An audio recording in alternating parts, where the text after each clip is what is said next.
Hello everyone, and welcome back to the channel. I'm thrilled that you've joined me again for another deep dive into Buddhist philosophy and practice. Today, we are going to explore one of the most fundamental aspects of Buddhist practice, the true path of cultivation.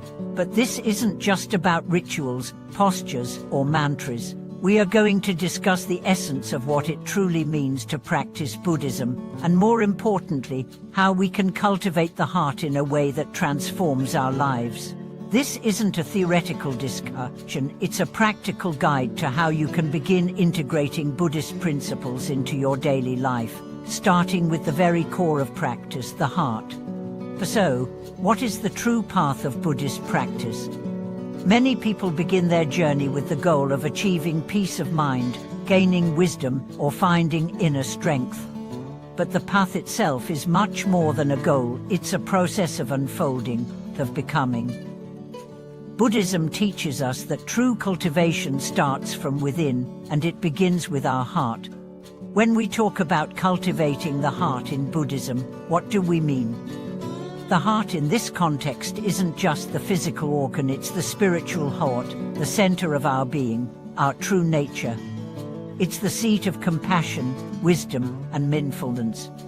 Through Buddhist practice, we cultivate this heart, clearing away the layers of ignorance and delusion that cloud our perception of reality.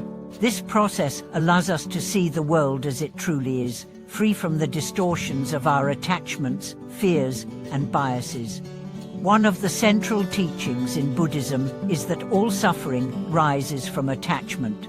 This attachment isn't just to material things, it extends to our sense of self, our desires, and even our beliefs. The first step on the path is learning to recognize and release these attachments. But this isn't easy, and it's not something that happens overnight. It's a gradual process, one that requires patience, mindfulness, and consistent practice. The essence of this process can be found in the Buddhist concept of the threefold training: ethics, sila, meditation, samadhi, and wisdom, prajna. These three elements are interconnected and support one another. It's through ethical conduct that we begin to clear the mental and emotional obstacles that prevent us from cultivating wisdom and deepening our meditation. Meditation, in turn, helps us develop a calm and focused mind, which is necessary for cultivating insight into the nature of reality. And it is through wisdom that we can fully understand and transcend the root causes of suffering. But now, let's break down these three components of Buddhist practice and see how they connect to cultivating the heart. Ethics, sila, the foundation of a pure heart. The first aspect of the path is ethics. In Buddhism, ethics isn't just about following rules or codes of conduct. It's about cultivating a heart that is free from harmful impulses and intentions. It's about living with integrity, compassion, and kindness, not because we are told to, but because our hearts naturally move in that direction when we cultivate mindfulness and awareness. The practice of ethical conduct, or sila, involves observing the 5 precepts: not killing, not stealing, not engaging in harmful speech, not engaging in sexual misconduct, and not using intoxicants. These precepts aren't commandments, they are guidelines for living in a way that reduces harm to ourselves and others. By following these guidelines, we begin to purify our actions, words, and thoughts, which in turn purifies our heart. But ethics goes beyond just avoiding harmful actions. It also includes cultivating positive qualities such as generosity, patience, and gratitude. These qualities are the antidote to the negative emotions and thoughts that led to suffering. When we practice generosity, for example, we let go of the attachment to self and material possessions. When we practice patience, we let go of anger and frustration. And when we cultivate gratitude, we shift our focus away from what we lack to what we already have. Meditation, samadhi, quieting the mind and opening the heart.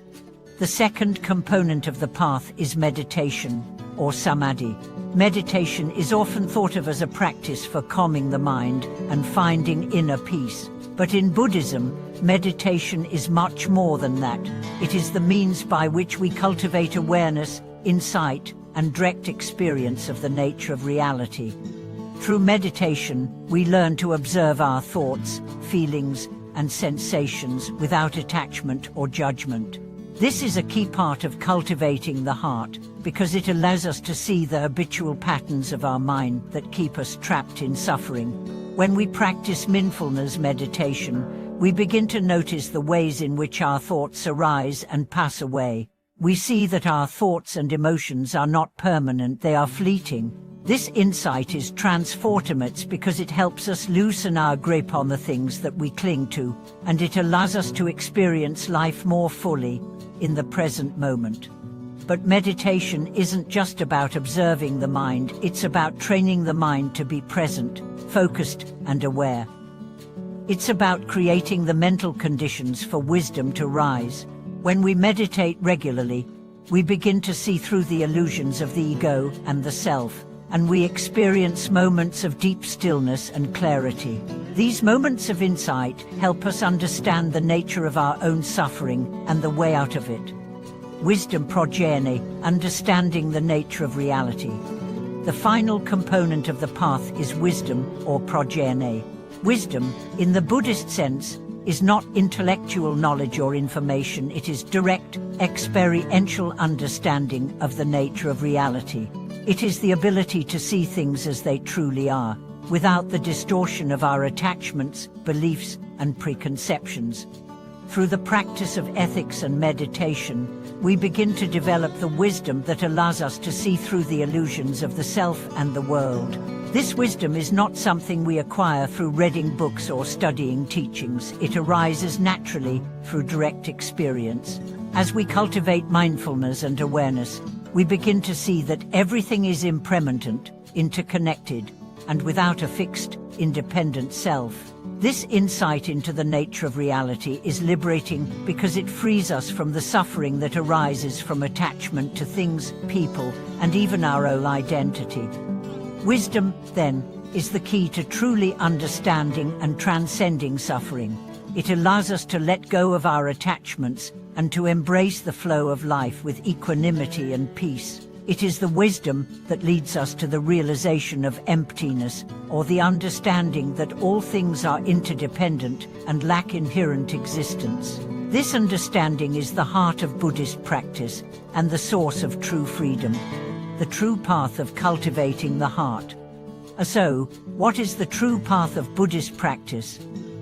It is the path of cultivating the heart through the integration of ethics, meditation, and wisdom.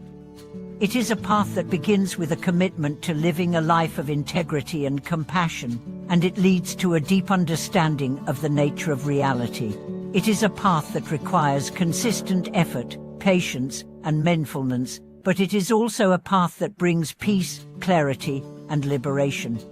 As we walk this path, we learn to cultivate a heart that is free from attachment, a mind that is clear and focused, and a wisdom that is grounded in direct experience. We begin to see the world as it truly is, and in doing so, we become more present, more compassionate, and more free. Thank you so much for watching this video. I hope it has helped you gain a deeper understanding of the true path of Buddhist practice and how we can begin cultivating the heart.